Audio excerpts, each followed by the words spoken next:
والصلاة والسلام على سيد الرسل وخاتم النبيين وآلہ واصحابہ اجمعین اما بعد۔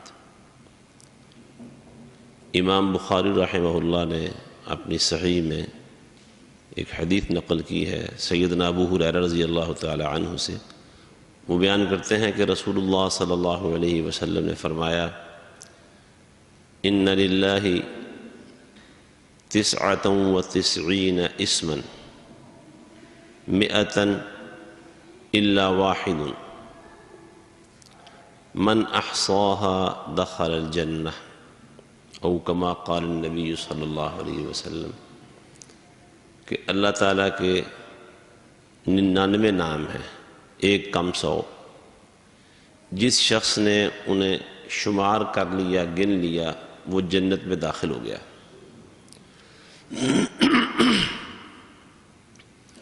اللہ تعالیٰ کے جو اسماء و صفات ہیں، اعلیٰ صفات، اچھے اور عمدہ نام، ان کی تعداد تو کوئی مقرر نہیں ہے کہ اللہ کے اتنے نام ہیں۔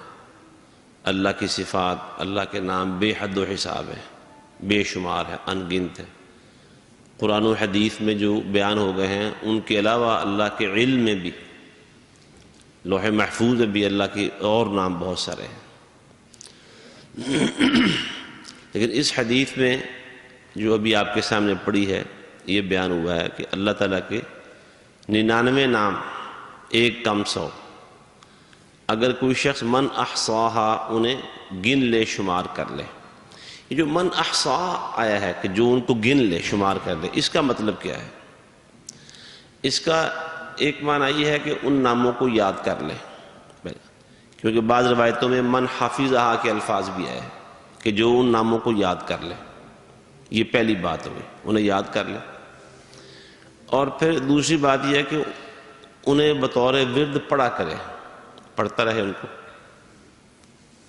روزانہ پڑھ لے، دن میں کئی بار پڑھ لے بے شک، کیونکہ اللہ تعالیٰ کے جتنے احسانات ہیں انسان پر، اور پھر مومن شخص کو اللہ سے محبت ہوتی ہے، ہونی بھی چاہیے، تو جس کے ساتھ محبت ہو، جس کے احسانات ہوں، اس کی تعریفیں اور اس کا تذکرہ تو بار بار ہونا چاہیے، اسے کبھی بھولنا نہیں چاہیے، اس کی یاد کو اور اس کے احسانات کو کبھی فراموش کرنا ہی نہیں چاہیے۔ تو دن میں کئی بار بھی انسان کر سکتا ہے، دہرا لے ان کو، تو انہیں یاد کرے، ان کا ورد بھی کرے، تکرار کرے، روزانہ ایک دفعہ تو کم از کم پڑھ لے۔ لیکن یہ یاد کرنا اور پڑھنا اس وقت تک فائدہ نہیں دے گا جب تک عقیدہ اور عمل اس کے مطابق نہ ہو۔ مثلا اللہ تعالیٰ کو جب انسان سمجھے کہ وہ الہ ہے، تو عقیدہ یہ ہو کہ اس کے سوا کوئی الہ نہیں ہے، اس کا کوئی شریک نہیں ہے، نہ اس کی ذات میں، نہ اس کی صفات میں اس کا شریک ہے ہی کوئی نہیں، اس کے اسماء و صفات میں بھی، اس کی کسی صفت کے کسی حصے میں بھی اس کا کوئی شریک نہیں ہے۔ عقیدہ یہ ہے۔ جیسے سورہ اخلاص میں اللہ نے، سورہ اخلاص بھی اللہ کی صفات پر مشتمل ہے۔ اللہ نے فرمایا ہے نا، لم یلد ولم یولد ولم یکن لہ کفوا احد، اس کی برابری اور ہمسری کرنے والا ہے ہی کوئی نہیں، نہ اللہ کی اولاد ہے، نہ اللہ کا باپ ہے، اور قرآن مجید نے کہا ہے وَلَمْ تَكُنْ لَهُ صَاحِبَةٌ، اللہ کی بیوی بھی کوئی نہیں ہے، اکیلا ہے۔ عقیدہ یہ ہو کہ اپنی ذات میں، اپنی صفات میں، اور اسی طرح انسان اللہ کو اس کی بندگی میں، عبادت میں بھی اکیلا سمجھے، اس کے ساتھ کسی کو شریک نہ بنائے۔ یہ عقیدہ ہے۔ عمل بھی اس کے مطابق ہو، انسان کا عمل اس کے مطابق ہو۔ جب انسان یہ سمجھتا ہے کہ وہ الرحمن اور الرحیم ہے، تو سوچے کہ کن کاموں سے اللہ کی رحمت نازل ہوتی ہے، وہ کام کرنے کی کوشش کرے۔ جیسے اللہ نے قرآن میں فرمایا ہے سورہ آل عمران میں کہ وَأَطِيعُوا اللَّهَ وَرَسُولَهُ لَعَلَّكُمْ تُرْحَمُونَ، اللہ اور اس کے رسول کی اطاعت کرو تاکہ تم پر رحم ہو۔ اللہ اور اس کے رسول کی اطاعت کرنے سے اللہ کی رحمت حاصل ہوتی ہے۔ فرمایا ان رحمت اللہ قریب من المحسنین، جو محسن لوگ ہوتے ہیں، احسان کرنے والے، نیکی کرنے والے، اللہ کی رحمت ان کے قریب ہوتی ہے، تو وہ محسن بن جائے تاکہ اللہ کی رحمت حاصل ہو۔ عبادات میں احسان، حسن اور نکھار پیدا کرے، لوگوں کے ساتھ اس نے سلوک کرے، معاملات کے اندر، خرید و فروخت کے اندر، لین دین کے اندر وہ حسن پیدا کر لے تاکہ اللہ کی رحمت حاصل ہو، عمل بھی اس کے مطابق ہو۔ جب یہ پتہ چلے کہ وہ شدید العقاب ہے، سخت سزا دینے والا ہے، تو ان کاموں سے بچے جن سے اللہ کی سزا، اللہ کا غصہ اور اللہ تعالیٰ کی لعنت نازل ہوتی ہے۔ انسان بچے اس سے، اپنے آپ کو بچائے، عمل اس کے مطابق۔ 3 باتیں ہو گئیں۔ پہلی بات، ان ناموں کو یاد کر لے۔ دوسری بات، ان ناموں کا ورد کرے، تکرار کرے، روزانہ کرے، کئی بار کر لے۔ لیکن یہ دونوں کام کب فائدہ مند ہوں گے؟ جب عقیدہ اور عمل بھی ان کے مطابق ہو۔ عقیدہ نہیں اس کے مطابق، عمل اس کے مطابق نہیں، تو کیسے انسان کو یہ نام نجات دے سکتے ہیں؟ ایک کافر شخص وہ یہ نام پڑھ لے، یاد کر لے، پڑھتا رہے، اس کو کیا فائدہ حاصل ہوگا؟ تو جب تک عقیدہ و عمل ان کے مطابق نہیں ہوگا، انسان کو یہ نام یاد کرنے اور ان کا ورد کرنا کوئی فائدہ نہیں دے سکتا۔ اور چوتھی بات یہ بھی ہے، ان ناموں کے ساتھ اللہ کو پکارا جائے، اللہ سے دعائیں کی جائیں۔ وَلِلَّهِ الْأَسْمَاءُ الْحُسْنَى فَادْعُوهُ بِهَا، اللہ کے بڑے اچھے اچھے نام ہیں، اللہ نے فرمایا کہ اللہ کو ان ناموں کے ساتھ پکارا کرو۔ نبی علیہ السلام کی جو دعائیں ہیں، اور قرآن مجید کی بھی کئی دعائیں ایسی ہیں، ان پہ غور کریں۔ جیسی دعا ہو رہی ہے نا، اللہ کو ویسا ہی اس کے نام اور صفت کا حوالہ دیا جا رہا ہے۔ جیسے سیدنا ابراہیم علیہ السلام کی دعا ہے، ربنا تقبل منا، اے ہمارے رب ہماری دعا قبول فرما لے۔ تو آگے اللہ کا کون سا نام اور کون سی صفت آتی ہے؟ انک انت السمیع العلیم، یقیناً یا اللہ تو ہی ہے دعائیں سننے والا، اور تو ہی ہے ہمارے عملوں اور نیتوں کو جاننے والا۔ اگلی آیت میں جو دعا ہے اس میں آیا وَتُبْ عَلَيْنَا، اے اللہ ہم پہ رجوع فرما لے، نظر کرم فرما، ہماری توبہ قبول فرما، انک انت التواب الرحیم، یقیناً تو بہت زیادہ توبہ قبول کرنے والا، بے حد رحم کرنے والا ہے۔ وہ جو سیدنا ابو بکر صدیق رضی اللہ تعالیٰ عنہ سے دعا مروی ہے نماز کے آخر میں، اسے عام طور پر لوگ دعائے صدیقی کہتے ہیں، رسول اللہ نے سکھائی تھی حضرت ابو بکر کے سوال کرنے پر، جو نماز کے آخر میں سلام سے پہلے کرتے ہیں، اللہم انی ظلمت نفسی ظلما کثیرا ولا یغفر الذنوب الا انت فاغفر لی مغفرۃ من عندک وارحمنی، یا اللہ اپنی جناب سے مجھے مغفرت عنایت فرما دے، بخشش گناہوں میں، اور مجھ پہ رحم فرما۔ کتنی باتیں مانگی؟ 2 چیزیں، مغفرت اور رحمت، اور آگے حوالہ کیا دیا؟ انک انت الغفور الرحیم، یقیناً تو بخشنے والا اور رحم کرنے والا ہے۔ بیمار کا حال پوچھنے جائیں، اس کی بیمار پرسی کے دوران جو اس کے لیے دعا پڑھی جاتی ہے، اس میں یہ الفاظ آئے ہیں اذہب البأس رب الناس واشفی انت الشافی، اے اللہ شفا دے دے کیونکہ تو شافی ہے۔ بہت ساری مسنون دعائیں آپ کو ایسی ہی ملیں گی۔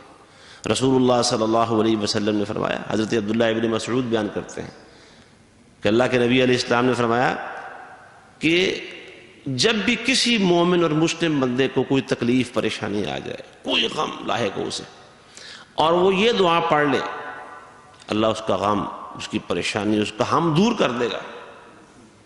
اللہم انی عبدک وابن عبدک وابن امتک ناصیتی بیدک ماض فی حکمک عدل فی قضاؤک اسألک بکل اسم هو لک۔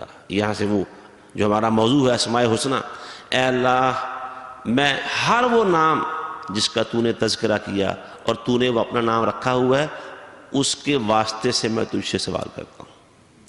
سمیت بہ نفسک او انزلتہ فی کتابک، وہ نام تو نے یا اللہ اپنی کتاب میں نازل کیا ہے، او علمتہ احدا من خلقک، یا وہ نام تو نے اپنے مخلوق میں سے کسی کو، کسی نبی اور رسول کو سکھایا ہے، اس کے واسطے سے۔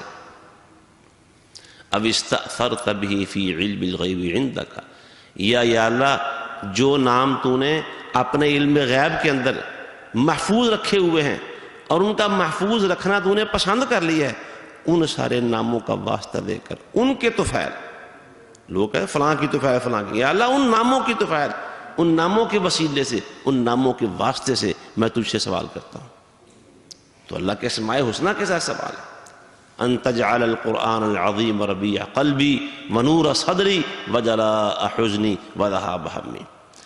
تو اللہ کو پکارے ان ناموں کے ساتھ، مثلا کہے یا غفور، اے بخشنے والے، اغفر لی، مجھے بخش دے، یا رحیم، اے رحم کرنے والے اللہ، ارحمنی، مجھ پہ رحم فرما، یا رزاق، اے بہت زیادہ رزق دینے والے، ارزقنی، مجھے رزق عطا فرما، یا شافی، اے شفا دینے والے، اشفینی، مجھے شفا عطا فرما۔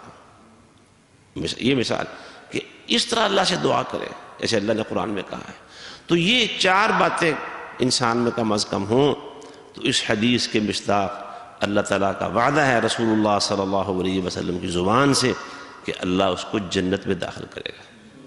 اللہ کے 99 نام ہیں، ان کو انسان یاد کر لے، ان کا ورد کرے، تکرار کرے، پڑھا کرے انہیں، اور کیا کرے کہ وہ جو میرا معبود ہے اور جو میرا محبوب ہے، جو میرا رازق ہے، اس کی کیا کیا شانیں ہیں، اس کی کیا کیا صفات ہیں۔